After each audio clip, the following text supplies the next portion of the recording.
You are now tuned in to the Jmack Experience Podcast. All right, we're back, and we got a very, very special guest on the show today. I want to give you a round of applause, my brother. Thank you so much for joining us. I truly appreciate it. Thank you guys for having me, bro. I really appreciate this opportunity, man, for sure. For real, for real. How you feeling, man? How was your summer? It was good, man. Can't complain. Super busy though, man. I didn't really have much of a enjoyment, but just more so growing the business and whatnot. Summertime, especially with the Bad Bunny concert, it was super busy over here. So, essentially, Yo, you know what's really make no moves. You know what's crazy? Speaking about that, a lot of people been going just for that concert. They be going to Puerto Rico, huh? Yeah, man, it's insane, bro. I'm not gonna lie. He's definitely impacted in a different way, man. Like, I've never seen nothing like this. And I've been out here for like 5 years now, man. So, yeah, it's different. So that's good for you. A lot of money in your pocket, you know what I'm saying? Because people need a place to stay. Something like that. You know what I mean? But, did you invested right into some business, so, Did you go to the concert yourself?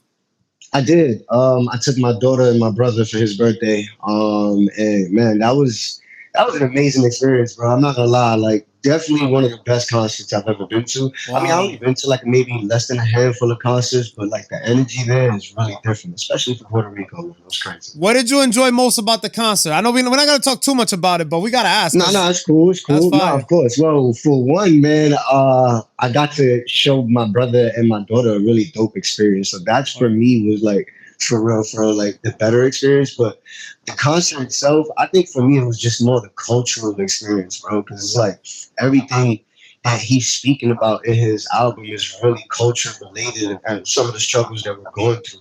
Yeah. And, at the end of the day, man, ain't nothing better than being in PR with your people and then having that music and that energy in one place, bro. Can't beat it, bro. Yo, and not for nothing, I've been saying this for a while. He's actually, I feel, one of the greatest artists right now. At the time being, I'm thinking he's like, well, I know he's a global artist. You know what I'm saying? Like, absolutely. Anywhere he goes, they know who he is. You know what I'm saying? Here's the crazy thing, man. Not many artists can cross, cultures without people really understanding what you're saying. Like, my daughter, I love her to death, but like my baby don't really understand Spanish like that. But she's like, I love his music. So, it's cool to see that. Like, oh, that's crazy. That's a fact. That's a fact. Well, today's all about you. I'm glad we gave Bad Bunny. I'd be super excited, man, because I know that's like my goal to have Bad Bunny on a podcast one day, and we got to manifest it. You know what I'm saying? Sure. Manifest that. We Puerto Ricans, so it's a big thing for us. And not for nothing, we were a little bit bugged out for a little bit. We didn't really have nothing going on for a few years until the reggaeton started coming back out and the Latin trap and all that. We was a little bit, but we here, man. You already know, man. The Jmack Experience Podcast. Episode 115. We got Business J in the building. I can't wait to get into this. We're going to get into the intro real quick, and we'll be right back. Welcome to the Jmack Experience Podcast. This show is for motivational purposes only. However, we will not be politically correct, but our goal is to inspire those who listen and watch the show. Thanks for tuning in. Please be sure to follow us at the Jmack Experience Podcast and email us if you would like to be a guest on our platform at the Jmack Experience Podcast at gmail.com. Peace. Once again, it's truly an honor to have you on the platform. I want to give you another round of applause. We got to big you up, man, because, Thank you. We got to support people, especially when they're on the come up, not only when they up. You know what I'm saying? All the way up. So, agreed, bro. I appreciate it. So, basically, before we speak about all the wonderful things that you're doing now, I want to start from the very beginning. You know what I mean? So, for those out there who are not familiar with who you are, what's your name and where are you from? So what up, audience? My name is Josh Pizarro. I'm originally from the Lower East Side, New York City, born and raised. Oh, shit. L.E.S. I like that. L.E.S, baby. Shout out to my people out there. Right. And you know what, man? Full journey, I honestly started thinking about, entrepreneurial, ventures when I was working for the post office, bro. I worked for the post office for 10 years. Wait, hold on. So you was growing up, because before we get to you starting to get a job, how was it for you growing up in L.E.S? You know what I'm saying? Let me say, how was it out there? No, it's cool. L.E.S was different, bro. I'm not gonna lie. I grew up in the 80s and 90s, right? Unfortunately, we seen things that we really weren't supposed to see. Lower East Side, you can look this up. This is not cap. Lower East Side was like one of the highest crime rate neighborhoods in New York City. Yeah. It was known as Alphabet City. You know what I mean? You could literally have books on this stuff, bro. Like, so you know, like a kid, you know, growing up, looking at abandoned buildings in the hood, watching all this drug dealing, all the drugs. I mean, like, I was a kid that when I used to play in the park, and we used to see needles on the floor. Yeah, like, it was bro. crazy. There was like, mad tecatos and shit back in the day out there. Yo. It was crazy, bro. It was crazy. Like those little crack vial bottles, like we would see these things and like really, we thought it was normal. You were normal to it, yeah. Yeah, you kind of get desensitized to it. Yo, because people don't know L.E.S, bro. Even though it's Manhattan, that shit is hood out there. You know what I'm saying? Them projects is crazy out there. You got True Life's from out there. You know what I'm saying? Remember True Life? Shit's wild. For sure. Funny enough, bro, we have the second biggest projects in New York City outside of QB. Yeah. I think we stand second or third for Smith Projects. And then, you know, if you look at Lower East Side, where actually the water is aligned by projects. Yeah, that's a fact. So, that's a fact. You know, and then outside of the projects again, you know, just your environment is different. But it kind of made me who I am today, bro. Like I'm very aware. You know, I'm a hustler at the end of the day, you know, like, and then just very street savvy. I always stood away from the street game, thank God. You know, I was raised by two parents for the most part, so they taught me a little better than to deal with the street stuff. You had some morals and shit. You had morals and all that. For sure. Now, you have any siblings and stuff? You got like brothers, sisters? Yeah, two brothers, two younger brothers, and then obviously I have two adult kids now. Yeah. My son is 23. My daughter is 17, going on 18. Dang, God bless. You don't even look like you got two manganzones and shit. Thank you, man. Listen, man. I be telling them, I try. Yeah, listen, that's crazy, bro. So let me ask you this. Like, I'm assuming, you know, even though you have both parents in your life, you know, growing up in the Lower East Side, like, you probably faced some adversity, some trials and tribulations, like, and obviously that shaped who you are today, no? Yeah, for sure, bro. So I mean, I would say some of the trials and tribulations really for me was just, it wasn't really trials. It was just more so staying out of trouble. Facts. Right? Like my environment, it was easily accessible to get into trouble, bro. And then, you know, obviously as young kids, we always think that, you know, we got to make money. And, you know, I grew up in that New York City environment. You know, you want to get fly, you want to have all the nice things, but you know, I never really wanted to take no shortcuts. Again, thank God for my parents because they kind of installed some good morality in me. So my trials and tribulations, man, I'll be honest, wasn't really nothing major. Just more so, you know, being aware of the people that I'm around and just kind of navigating through. Gotcha. So you was just trying to stay on the right path, you know, not get into trouble because you knew better. You know, you had parents that cared about you. I was scared of my pops. Like, whooping that ass. Hell yeah. Listen, fathers matter. That's a real thing, bro. Like that's a real thing because I was scared of my pops. Like, you know what I mean? It was a respect factor and a fear factor behind both. You know what I mean? So, but again, you know, I am who I am because of it. So. I bet. So I'm assuming like you was talking about, so you ended up starting to work, right? Like early on in life, you probably always held the job, stuff like that. Now you get into the post office. What made you want to get into that? Like, did someone put you on? Man, to be honest with you, man, I graduated out of high school. I tried the college thing, and I don't know. A part of me was just like, I didn't know what I wanted to do. Keep it 100, right? Like I was just like, college, I don't think this is for me. I don't necessarily feel like I need it. Not for the things that I don't even know what I want to do. Like, you know what I'm saying? So like, all right. And then, you know, somebody told me, hey, you know, they got this city test. And funny enough, I actually took the police test and the post office test at the same time. But the police, my investigator, she actually told me, I had to go back to school, which I just finished, you know. She's like, I got to go back to school to get one credit. And I was just like, look, you know, with all due respect, like I don't want to go back to school. And at the same time, the post office had called me for the opportunity to work for them. And that's a good job. That's a good job. You know, listen, again, 22 years old, and you're offering a 22-year-old $60,000, $70,000 walking in the door. Facts. I'm not going to say no to that, right? So, like, and so me getting into that really wasn't a thing that I wanted to. It was more of a survival thing. Like, all right, you know what? I can get my shit together. I can have my own crib, my own car. At the time, I already had a 1-year-old. You know what I'm saying? Okay.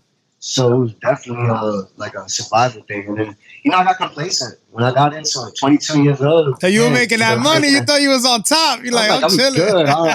I'm chilling. Like, Yeah. and at the time, I didn't know about investing. I didn't know about opening up businesses or anything like that. So you fast forward 10 years later, just making the same amount of money, doing the same exact thing. It does something to you mentally, bro. You know what I mean? And long story short, I went into like a really bad breakup, with my kid's mother. And I think that put me in a place where I had to rethink all of life, right? Like, you're like, all right, hold up. Yeah, like, I don't want to do this the rest of my life. I already got 10 years. Do I really want to do this for another 20? Oh, not even that, till 60? Because them motherfuckers retire like 65 years old. I'm glad you mentioned that. But like, I started at 22. So you think about it, the legal age of retirement, is crazy. It's 57 years old for you to receive pension. I'm like, yo, bro, all right, 22, 57, that's 35 years of my life. Yo, hold up. I am not ready for this, bro. Yeah. Like, for me, I started really thinking outside the box and started telling myself, all right, you know what? And I swear to God, I started Googling what makes people rich. Like, how do rich people get rich? Literally, started figuring this stuff out. Yeah. I came across a couple of books. I came across real estate and stocks. What were some of the books that you read that opened up your mind a little more? All right, so one of the biggest books, obviously, I think is everybody's like entrepreneurial beginning. No, well, that's one. Yeah. But two was Rich Dad Poor Dad. Oh, yeah. You start realizing, damn, you know what? I've been thinking the wrong way. Forget about like making money. I'm thinking about money the wrong way. Yeah. Right? So once I got to that point, I'm just like, all right, you know what? Real estate and stocks. The stock game, I'm gonna be honest, it was like Chinese food. Yeah, it's crazy. Real estate it felt like just numbers. It felt like basic numbers. Hey, you buy at this, your construction is this, and your value is this. Right. So I'm like, all right, this seems fairly easy. Let me dig deeper. And I started digging deeper. And I want to say maybe by year 2, because I actually didn't get my license into real estate until like my second year of just literally doing homework. So you're still working at the post office this whole time, right? I'm assuming. Yeah, still working for the post office. But real estate is like on your mind now. You're like, I think I could do this. Right? Yeah, 100%. Gotcha. Okay, gotcha. Agreed. And then, one day I think it was July 15th or 10th, something like that. It was like something like 5 days before like my 10th year, literally, bro.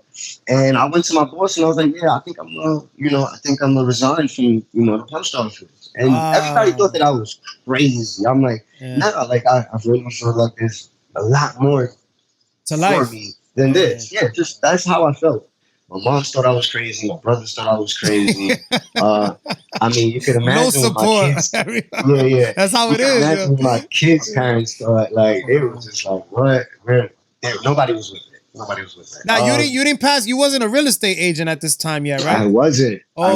Shit. Again, I didn't even take my test, bro. So everybody's like, but behind the scenes, people didn't realize that, bro, I was studying this stuff till like 2 in the morning. Like, I made this my second life. Like, you can spit out real estate numbers and lingo, and I can tell you what it is without having my license. And the reason why I always tell people, before you get into real estate sales and you get your license, learn real estate investing, because that's what makes you actually a lot more valuable to your client. Because they want to know, not only is this purchase an investment, but they want to know like the numbers behind it. What is the potential? What am I looking at? Long term. You gotta know these things. And sometimes when real estate agents, they just get into the sales side of things. All right, I'm selling you this real estate, this piece of real estate, and it's worth $1 million. But they can't really explain to them why it's worth $1 million. Yeah, and you gotta build a relationship too. You gotta build relationships with people too. It's not only about making a sale. Yeah, 1000%. Man. So all right. So now you end up taking the test, right? Correct. Yeah. You passed the test.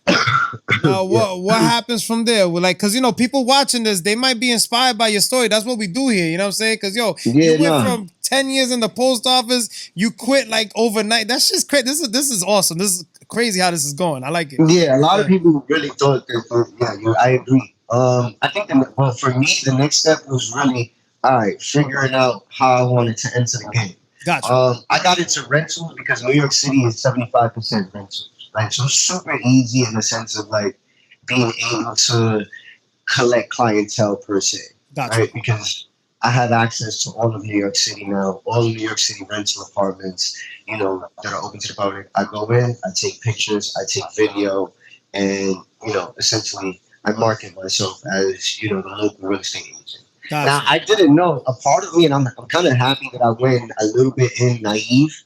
Because I didn't realize how much competition was actually out there, right? That part of the homework I didn't do.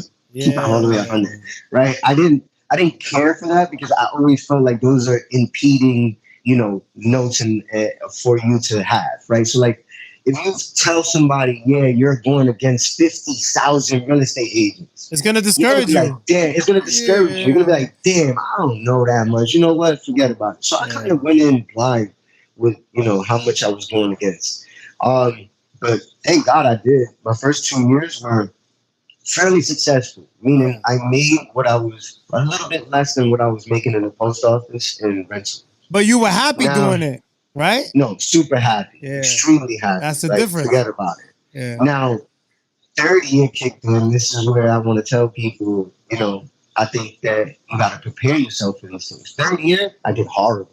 Absolutely horrible. When I tell you, I think I want to say I made half of what I made the first 2 years. It was that bad. And, me not really understanding the market and clientele, although I have this full understanding of how real estate works and investing, I didn't know my market, right? So I started learning a lot more, unfortunately, it kind of gave me a setback. And then I started doing a little bit of a mix of real estate. At the same time, I had to keep the lights on, so I was working overnight as a doorman. Okay. But you was hustling. You always said that's that New Yorker in you. You had to hustle. Yeah, it's the mentality. It's like, and I also had this mentality where I was scared to go back and say I failed. Right. I told you you was back. You should have kept that job. And I didn't want that. I didn't want that for myself. I didn't want that, for my kids long term. I didn't want them to see all right, my pops tried and he quit. So I just kept at it, bro. And that's how, I ended up in Puerto Rico. Wait, hold on. Before you get to that. So now you're doing real estate how many years? It's about 3 years now? In New York City, I was in my 4th year of real estate before the Puerto Rico decision.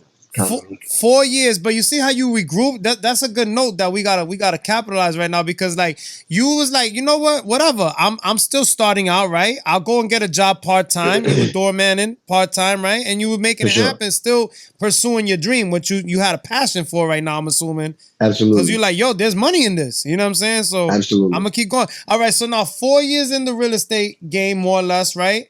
You go to Puerto Rico now. What happens then? All right, so the way I got the Puerto Rico experience was COVID. Essentially, COVID shut everything down, everything. We're talking about shut down real estate, it shut down. I mean, I was lucky because I was able to actually work as a doorman. You were an essential worker, right? So, okay. But what it taught me was holy shit! If the world just shut down, right?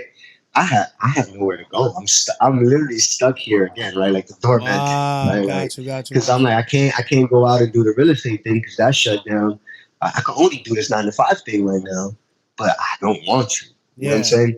So I was friends with a female actually online. We were friends for 2 years. She actually had her own business out here in PR, and she had offered me the opportunity to do to become pretty much your accountant / chief financial advisor. I kind of go over your numbers, see what's missing, kind of go over there. Again, the numbers thing and the investing thing all comes in one, right? My thing is just math, right? Yeah. So I know how to break down businesses fairly easy and kind of just go over, where you can make more money and where you lose money. Right. So I was working for her for about 3 years. Oh wow, 3 years you ended up working in Puerto Rico. Yeah. I was working in PR under her brand for like about Oh wow. 2.5 years, See, people think this shit's overnight. It's a process. You know what I'm saying? No, it's a long process, bro. This is we a long gotta highlight process. that. This is a long process. This is literally, I try to when I talk to people, I'm on my 10th year. Yeah. And I'm only in year 2 of ownership when it comes to Airbnb business, tourism, and everything like that. Year 3, my apologies. I'm glad you're saying it, because people be thinking, even out here, because right now we in Providence, Rhode Island, and there's so many people like, I'm gonna get my real estate license, I'm gonna be a millionaire in 2 years. Like, bro, there's steps to the shit. You know what I'm saying? It takes real hustle. It takes time. Yeah. People don't understand the sharks that you up against when it comes to real estate. Facts. I bet so you 3 years in Puerto Rico now, because what I'm trying to lead to, what ends up like, what sparks the idea that you end up, coming up with PR vacation stays and all that? Or am I going too far ahead? No. It's literally leading right into it. So essentially we're growing the business and whatnot, and I kind of wanted to venture off, right? At the end of the day, like, I helped her grow the business. She was in tourism and services. There was no Airbnbs or anything like that. We were selling tours, boats, yachts, that type of stuff. Kind of like exploration and stuff like that. Because Airbnb took off in the pandemic. That shit took off out of nowhere. 1,000%. And the funny thing is that I actually was not from 2020 to 2023, I actually wasn't in the Airbnb game at all. I was actually, I was literally helping build out the services side. The services side was the tourism, explorations, excursions, and then, boats and, private services like chefs and stuff like that. Nice. But I noticed a demand. And even before I got out there, I always said, what about the Airbnb game, right? Because again, I come from real estate, short-term rentals is a thing. All right, what about that? When I had first approached her about that idea, she was just kind of like, yeah, it's a little saturated, and, obviously you need some money to get in. Yeah. Cool. So, long story short, I had a friend who decided like, hey, look, I would love to get into the Airbnb game. I have some money. You have the knowledge. Let's partner up. So I'm like, all right, cool. Like, fuck it. I ain't got shit to lose. You ain't got shit to lose. We're both trying to get into the game. Like, let's try it. We got into rental arbitrage. What most people don't know about rental arbitrage is essentially you rent an apartment from an owner, and you tell the owner, hey, I'm going to use this apartment as a short-term rental for my company. Essentially, like I already have this brand, of people that are coming into, Puerto Rico for tourism. Let me add this, service, which is the Airbnb. And then eventually got into car rentals. So the rental arbitrage game was essentially me asking owners the cheapest way you can get into the game, which is, hey, Mr. Owner, I see that you have this apartment for $1,000 a month. I'd love to, rent this out from you, but I'm going to use it for clients that are going to be traveling into Puerto Rico as a short-term rental. Now, don't get me wrong, I got a lot of fuck yous and hell no's, right? Yeah. Like, absolutely not, like, but then I got the 1 or 2 owners that said, okay. So between me and my boy, we went in half and half. He threw some bread my way. We got into the rental arbitrage game, and then I started slowly building up my clientele list and then building up the brand. And you were building relationships. You're building relationships, right, with people. 1,000%. Yeah. And you connects. Everything. Yeah. So everything from connections, people, partnerships out on the island. Me now understanding the dynamic of the island, high season, low season, all that good stuff. I was able to speak on a more knowledgeable basis for anybody that wanted to be an investor. So that's kind of how PR vacation stays started, for sure. So that was the very beginning. And you're saying that you only had like 1 or 2 places at this time? Yeah, I started off with literally 1 apartment. The first lady that said yes, which I kind of hit a home run in the park. I'm not gonna lie, I was super lucky. Yeah. This lady had a studio that faced the ocean. Like it was a beautiful studio. Now don't get me wrong, it was super outdated. Super outdated. So I told her, I said, hey, look, I'm gonna update all this. I'm gonna have it painted, change everything out, and then in return, I'm gonna use it for short-term rental. And at the end of the lease, you can keep everything. Damn, so you invested into it too. Yeah, a couple dollars. You stepped it up. It was a studio. Yeah. Painted, give it a nice little theme.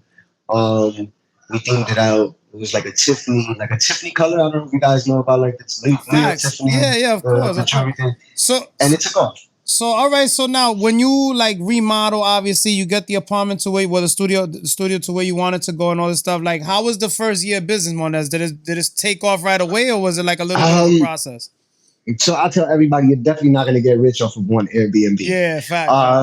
If you're all right, so in a sense, I try to tell people to keep people in understanding. Each property should average and profit on the rental arbitrage side. Just putting that out there. On the rental arbitrage side, each property should at least profit you anywhere between $500 to $1,000 a month. You're in the green with that, meaning you pay your rent, you pay your utilities, you pay your cleaning fees, and that's how much you have to keep on a monthly basis. You got a couple dollars in your pocket.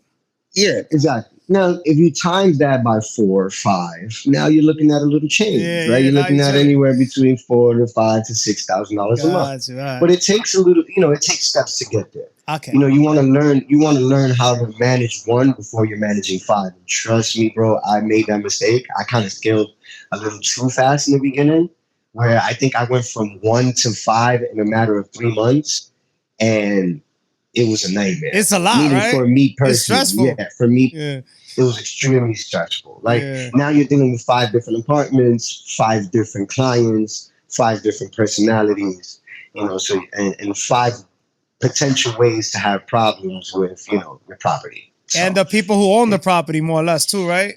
Because now let's talk about like, people in PR, they want to party and shit. They want to put the music up. They want to have wild shit going on. How do you kind of keep that under control? Because we got to ask these things, because you know what I'm saying? Like, to be honest, man, you don't. Like you really hope that people have enough respect for you. Of course, you mentioned it, and again, that's where the clientele building comes into play, right? Like the relationship building. You try to tell them, like, I'm somebody that's going to be out here for a while. Whenever you're traveling in, please reach out to me. And when you're building those relationships, people don't want to like. You don't want to burn the bridge. Yeah. You don't want to mess up the plug that you got out there. And believe it or not, one thing about Puerto Rico is that people travel here a lot. Yeah. Right? Like we're so close proximity. This is why I love this market as a tourism market, is because we're so close proximity to all of the East Coast, which is where 90% of Puerto Ricans move to. Yeah, facts.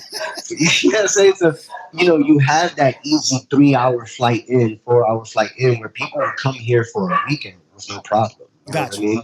So yeah. I like it. All right, so you come up with obviously PR vacation stays. It becomes legit, right? Everything is in motion. You got a few joints that you're renting out. People are starting to rent it.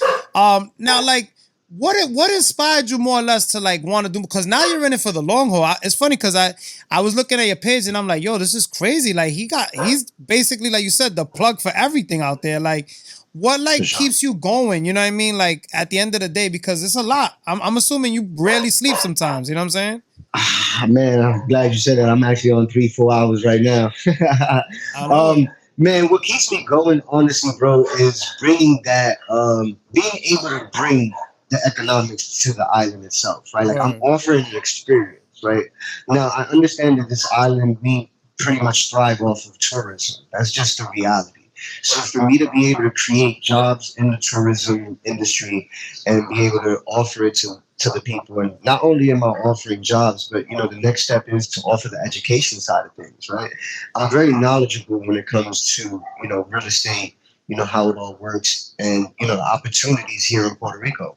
Right. So for us, I'm very keen on trying to find ways to let people from the outside know, especially our Puerto Ricans from the States, that there's so much opportunity here on the island. Like we can invest, we can own on the motherland, still make our money. And then when it comes to retirement, you know what? You got yourself a nice little place to, retire at. Yeah, right? I think that's everybody's dream, right? Like I think everybody wants to reach the retirement age where, you're somewhere on an island sipping pina coladas, right?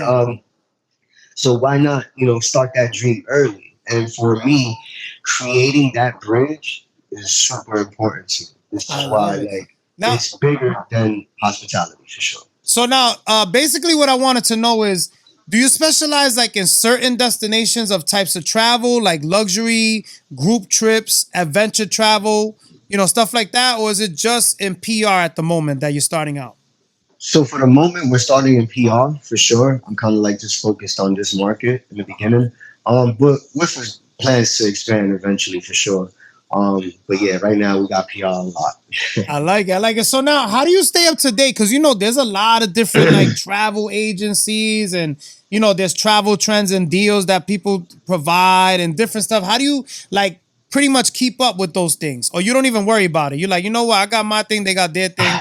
I'm not stressing So about I it. mean, I pay attention to like the market, like as far as like Puerto Rico travel itself. Yeah. I don't necessarily pay too much attention when it comes to like what other people are doing when it comes to like pricing and stuff like that. Like we kind of we already know our market. Our market usually is like the first to second time traveler that wants to just come into PR for like 3 to 5 days, you know what I mean, and just have a pretty chill experience. Usually, people that stay outside of San Juan area, which is we're in the metro area. Usually, the people that stay outside of the metro area is like maybe their third or fourth visit to PR. So just kind of understanding our market and then just kind of honing in on them, and then eventually. I like that. Like, what's one of the biggest misconceptions that people have about using a travel agent? Because there's people like, oh, I could do all that myself. I could book stuff on my own and this and that. Why do I have to go through you? We got to give the pros and cons, right?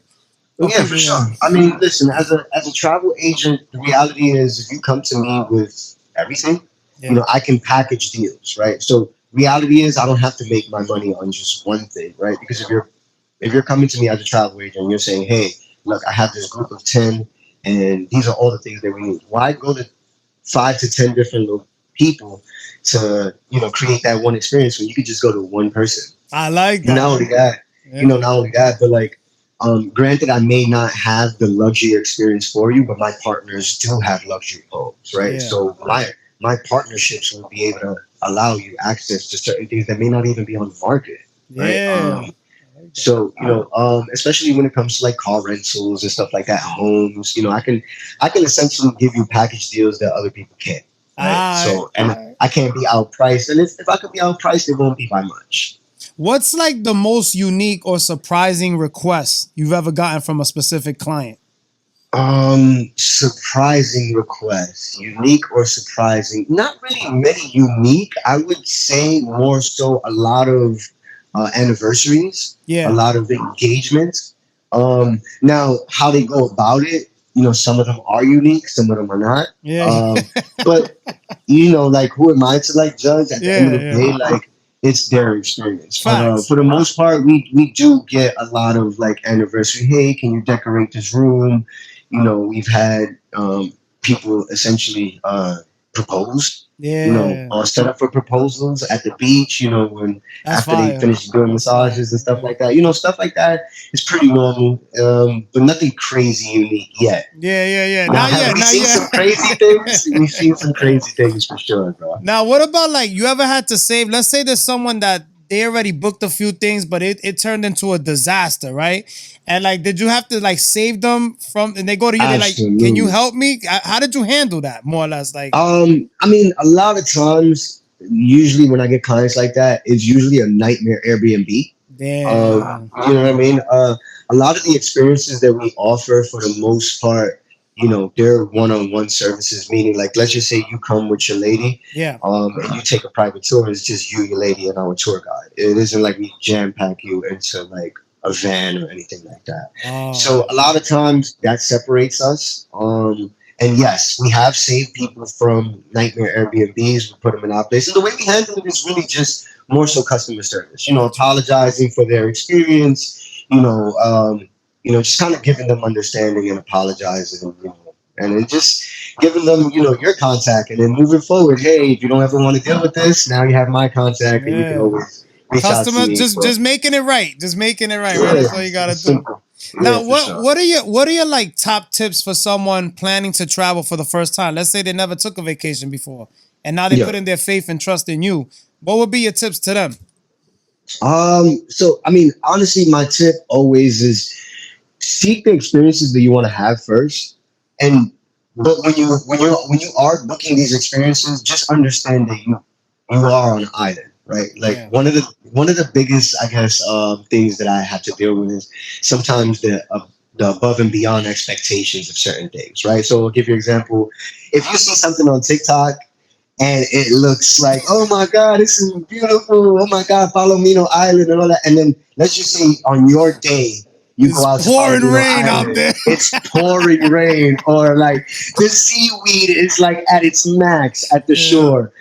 These are things that we can't control. So like we try to give them our experience, but try to like understand like, hey, Yeah. there's certain expectations that we don't have control over, like Fact. weather, like water conditions. We don't have control over that stuff. You know, So it's funny you said that because, I took a cruise one time, right?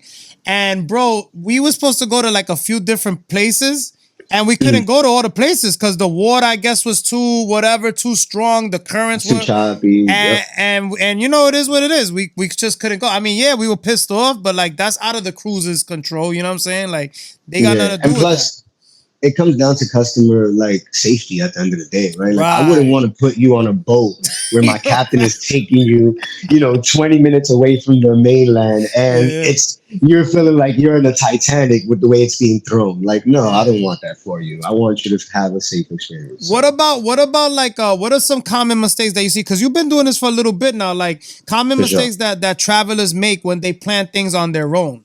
Like, Oh, all right. see? One big one is people book Airbnbs in locations they have no clue about, right? I've had Yeah. people book Airbnbs 2 hours away from the airport.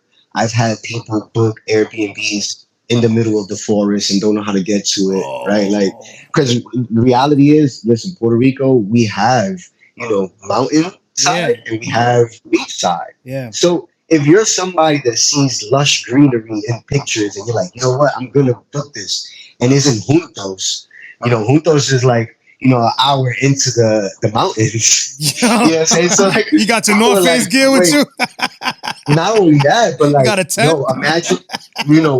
imagine me being my first time traveling to Puerto Rico. I want to experience nightlife. Yeah. Nobody's gonna drive into the mountain side at night for an hour and then come back down Nah. for an hour down to go It's experience dangerous. That's nightlife. dangerous. So yeah, so like I tell people, the best way to go about your first experience is go through, if you can, go through an agent, or if not, just do your homework, right? We have Yeah. TikTok, we have social media. I follow our page. Our page posts nothing but locations for people to visit. Give them the You know what I page. Give mean? them the page. Tell them the page. Yes. For those out there, please follow us on at PR Vacation Stays on Instagram and on TikTok. And like I said, there you'll find all of our services, locations. We give out free locations as well. One of the things that we are working on outside of the education side of Airbnb is also a guidebook. So like a Nice. guidebook that, kind of, hey, here's your PR vacation stays guidebook, and you can kind of just travel on your own and That's experience fire. things, whether it be nightlife and stuff like that.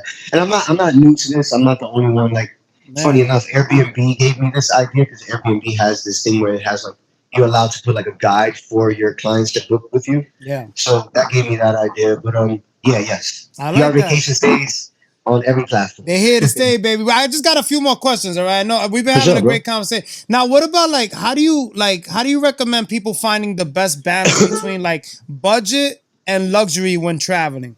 Right? Because sometimes we want things that's just not manageable sometimes, right? Yeah, I agree. Listen, if you're somebody that actually enjoys being in your Airbnb, right? Like, you'll go out and you actually spend time in your Airbnb, then spend a little bit more money on your Airbnb and a little less money on your experiences, right? Because Yeah. it's a balance thing, right? If you're somebody that has the money for both, Yeah. then do both, Blow right? it. Yeah, bro, right? That's fine. But like, if you're somebody that's like, hey, look, you know what? My stay doesn't matter. I'm cool with staying in a $70 a night studio. But my experiences, I want to travel to, the rainforest. I want to do jet skis. I want to do ATV. There's ways to balance that, right? Like, at the end of the day, it just really comes down to what kind of experience do you want, right? I like that. Some people like the luxury experience because it gives everybody, the Instagrammable moment of your Airbnb. But the reality is the experience and the memory is what you're really out here for. So I like that. live Well that, said. I live that like part. that. That was fire. Now, what about your own travel experiences? Like, how do they shape the way you help your clients? So I mean, my travel experiences, I'm a minimalistic, right? I'm Yeah. super simple. I don't when I travel, I don't necessarily seek luxury. I don't seek what I do seek is convenience, right? Mm. I want to be conveniently located, and I want to be, inconvenienced when it comes to everything else. When it comes to this nightlife, I want it to be just easy, right? Right. I Cómodo, think cómodo. that's You want it cómodo. yeah, you want everything easy, and I think that's why we're so focused on the metro area, because the metro area just gives that very easy, convenient first time experience. I mean, sometimes it takes away from people really exploring Puerto Rico, because if you stay in the in the metro area, it does feel like a Miami kind of Yeah. vibe. But the people love the experience because, again, I'm close to supermarkets, I'm close to the beach, I'm close Yeah. to the nightlife. So, for them and for us, we focused on convenience. And then we are working on a few new different kinds of experiences. One of the experiences that we're actually working on is a waterfall side village. Oh, that's So fire. yeah, man. So So one of the hold on, things we that just got an exclusive on the Jmack experience. yes, sir, yes, Oh, I sir. like it. Fire. That's in development with a friend of mine who owns some land out here in Ajuntas, and I just saw a beautiful opportunity, and he's somebody that was looking to develop, and I'm like, hey, what if we created this kind of experience for the third or fourth time visitor in Puerto Rico. This is a beautiful location, Yeah. and he loved the idea, and so hopefully 2026, mid to late 2026, maybe early 2027, we'll have that experience for everybody. Yeah, you got me ready to book a trip right now. I ain't gonna lie, cause yo, you know what's funny that Yeah, we come talking. out, come out. Yo, you know what's funny we talking right now because yo, when I went out there, right, the last time I went to PR was actually in the pandemic, bro, and they had that curfew shit. Oh, it So, was horrible. yo, bro, they It's wasn't horrible playing, bro. I went to a at spot. all. I went to a spot in La Placitas. They have the little clubs there and shit like Yeah, that. Bro, I for bought a sure. bottle thinking like, we from New York. Like, yeah, I'm gonna buy a bottle. They ain't kicking me out. Like, I'm gonna drink my bottle. Bro, no bullshit. At 9:30, Outside with the they're bottle. like, yo, if you don't drink that bottle in 30 minutes, we close. Like, y'all gotta go home. Straight. Everybody, yo, they had the whole SWAT team in the street. Like, the It's cops just was out crazy. there. It was crazy. I was like, yo, they not playing. Everybody had to be. So, like, I want to go back. The point I'm trying to make is I didn't really get to have, I didn't go to El Yunque. I didn't go to Isa La Culebra. I didn't do much because of that curfew. It kind of cut all my Exactly. experience in half. You know what I'm saying? I still have fun, but Yeah, it's yeah. crazy, but I'm glad that now I can hit you up and we make something happen. Now, Yes, make it happen for guys, sure. now when it's all said and done, right? What legacy do you hope to leave behind when it's all Oh said and shit, done? my apologies. Now you good, brother. My my legacy, excuse me. Really, honestly, man, it's funny that you think about that. I mean, that you say that because I was actually been thinking about that like earlier today. I think it's really for my kids, bro. Yeah. For me, it's more so. It's funny. I said this to one of my boys the other day. When your kids are growing up, they're trying to impress you. When your kids are grown, you're trying to impress your kids. Facts. You know what I'm saying? And that's where I am with like mine's. Like my legacy is really coming down to like, yo, my dad created something amazing for this family, and like, you know what? Because of him, I experienced more, and I saw more for myself. You know what I'm saying? Because like the reality is, y'all saw the grind, right? Like my kids, y'all see it. Y'all saw it from the beginning, right? So forget outside legacy. I don't really genuinely give a shit about like the world legacy and the world flowers, which that's great for my kids. If I can make my kids proud, I'm happy. Family first, right? That's all that For matters. real. That's what we do it for. I like that. Absolutely. That was well said. Now, what's next for PR Vacation Stays? Like any new projects? I know you gave us one. You gave an exclusive. Yeah. Any partnerships or like offerings coming soon? You got any Yes, specials right sir. now? So, The holidays so around the the next corner. Christmas. Yeah, so I always tell people, listen, if you want to travel to Puerto Rico for an inexpensive price, book your trips in September and October. And the reason why, because September and October is low season for us, right? So you can get deals for even future dates. Meaning, like, hey, look, if I have this client who's willing to book a future date that is not booked currently for December, let's just say, and they're willing to put in a deposit now, it'll alleviate some of my slow season, right? So I tell people, right, go into September and October and book your trips, because that's when you'll get your best deals. When you start booking in November and December, that's when already like the high season is kicked in. Everybody's looking for their Airbnb and their experiences for the holidays. Like, book it early. So definitely that. And then one of the things that we are working on, that I'm working on right now, on the education side, like I explained before, one of my biggest goals is to get more of us Puerto Ricans in the States, and just people in general, to buy property out here, because not only does the economics, we need it, outside of the economics, but, like I tell everybody, why wouldn't you want to own on the motherland? And bro, when I tell you opportunities for under 100,000 for multifamilies, right? Like, we're talking about 2-3 apartments for less than 100,000, and you go into construction and your value. And then this is another thing people I really didn't get into, but like, your tax benefits. A lot of these opportunities come with tax benefits for those in the States.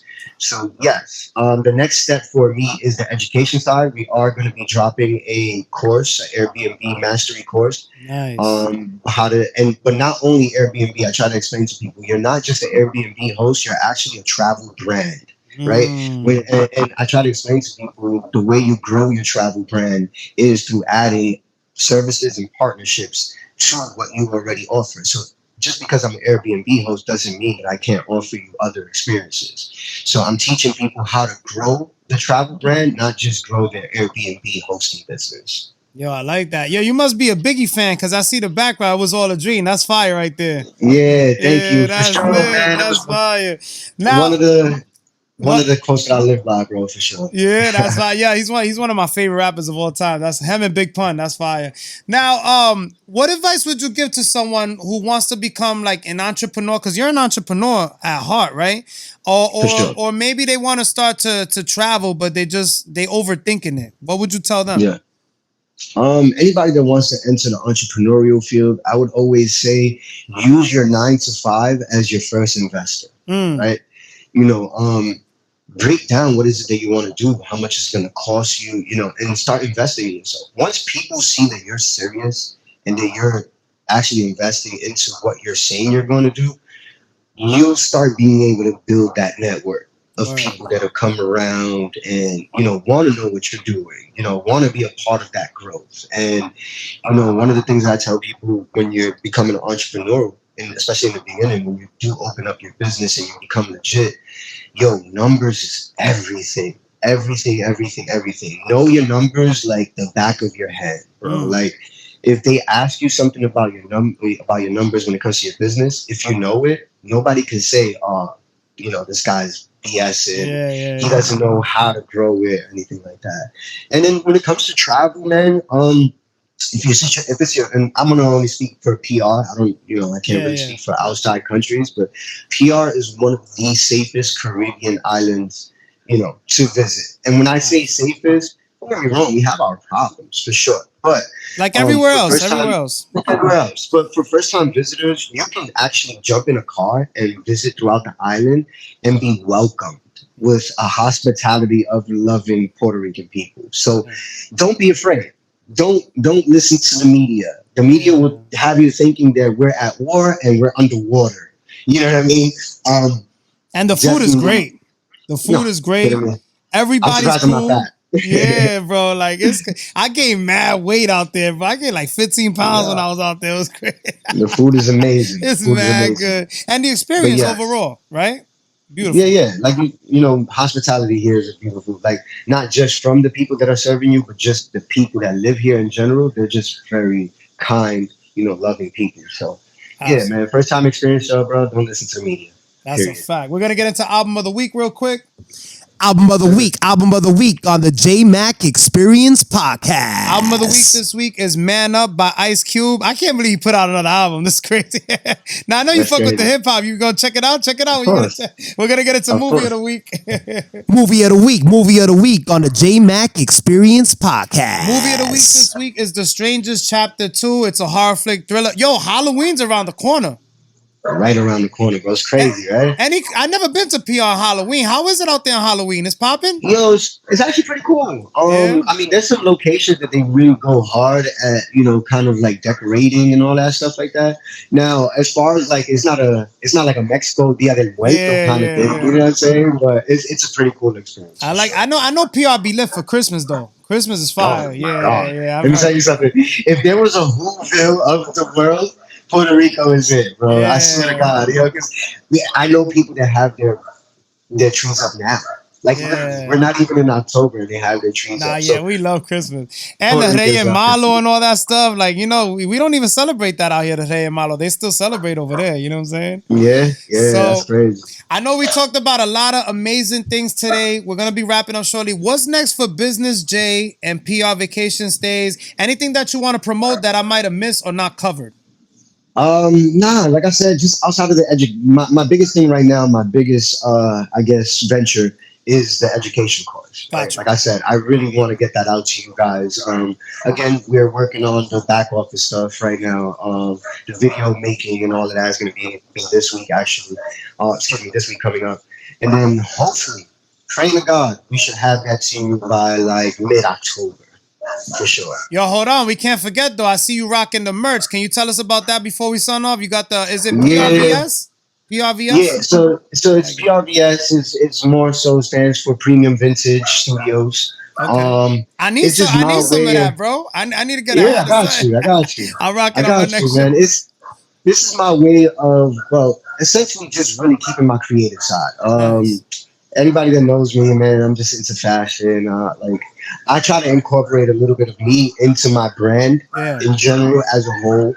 That's why, one of my Airbnbs is called Casa New Yorican. Nice. The 5 apartment, it's 5 apartments. It gives you like a New York, Puerto Rican kind of vibe where like I grew up, obviously New York City, Puerto Rican culture is in me. So, I gave a little bit of everything into those apartments. So that's kind of my way of just staying creative, is just putting a little bit of me into the brand in every way. So yes, PRVS merch is the Instagram. You can check out some of the things that we got going on. I'm actually rocking one of the jerseys. Oh, that shit fine. I'm looking at the hat. It's crazy. I gotta get a hat.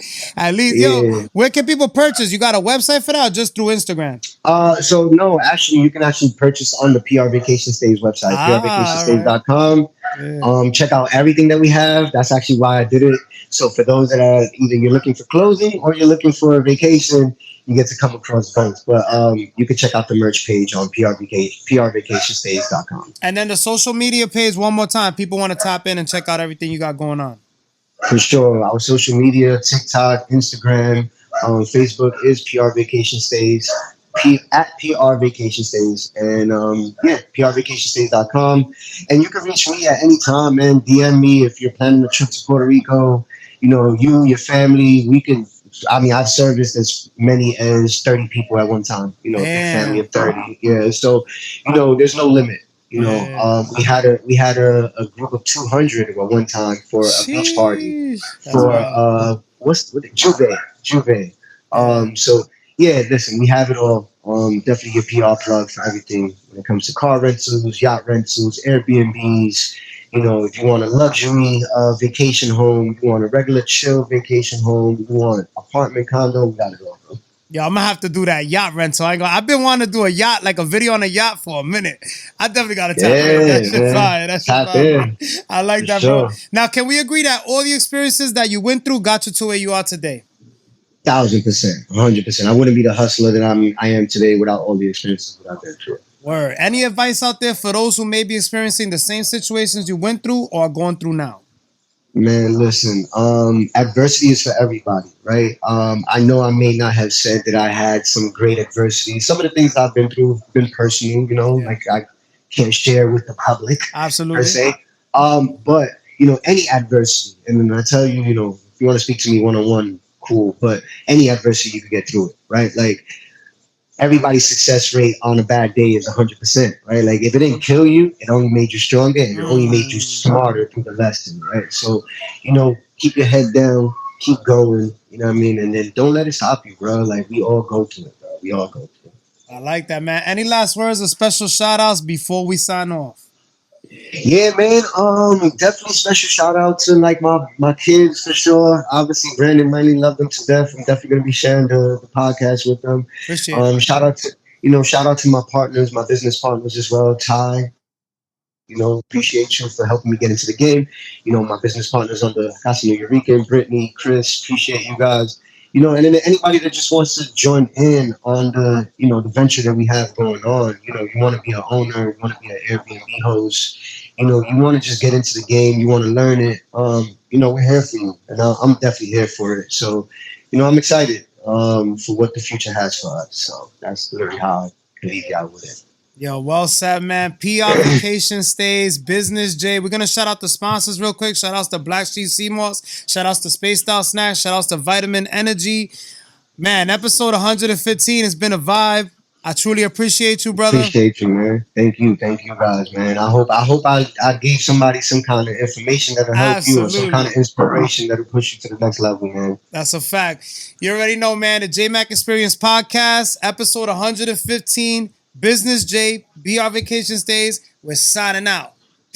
Peace. Appreciate y'all. Love. Thanks for coming on the Jmack Experience Podcast. Be sure to come on for another episode every single week. Until next time. I appreciate it, bro. I've been noticing something lately where it kind of doesn't make any sense to me. We are literally going on 135 episodes, actually 136. And for some reason, we are falling short on our subscribers. We have a goal to reach, which is 1,000 subscribers on YouTube. And, we appreciate everybody that tunes in. But at the moment, we're falling behind on that. And I would appreciate if you guys are tuning in and you guys are watching, which I'm seeing, the numbers are showing that the engagement is there, the analytics keep going, and people are definitely watching. Just do me a favor. Just hit the subscribe button. It really helps us out. We're trying to get to a point where we can do this full time and eventually start monetizing where we can do more content, more episodes, and so on and so forth. Speaking on that, a lot of you guests have been on the show and we appreciate you all, but I just want you all to know, and I thank you for your patience, that we are constantly working. We are constantly putting out content. So we are way ahead. So this week we dropped episode 111 with Crook Rock. So let's just say like High Priestess came through today. She's 135. So it's going to be a little bit before that episode drops. I just want you guys to kind of understand how this works. But I have a solution for everyone out there who's antsy and they're like, they really want to see the episode and how it came out.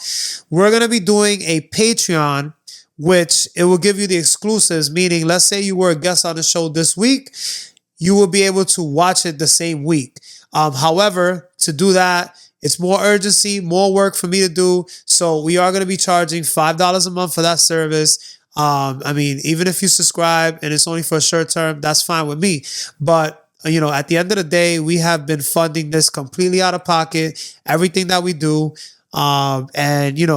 Everything takes money to put out good content, quality content. It does take money. So if you want to see an episode right away and you don't want to wait for it to drop on the YouTube channel, that's going to be another option for all of our previous guests or even the people watching in general. Maybe you have somebody that you've seen on the show and you're like, oh, snap, I want to see their episode. I don't want to wait 20 episodes to watch the episode. So here's a chance for you now to do that by subscribing to our Patreon. So at the moment, we already made the account. We're going to start doing it more or less. It's February right now. So I would say the beginning of March, we'll have some episodes on there, but just look up on patreon.com, the Jmack Experience Podcast. I'm a one-person team, so I'm trying my best to get as much done as I can.